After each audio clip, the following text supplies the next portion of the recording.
A magnitude 3.4 earthquake occurred.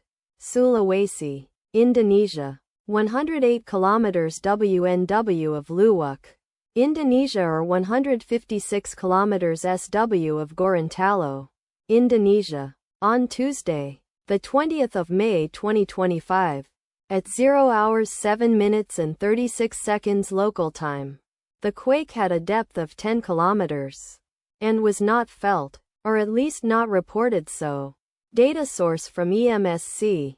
Did you feel it? Let us pray. May the earthquake that occurred not affect our brothers and sisters there. May the earthquake not happen again. And may God protect everyone. Amen.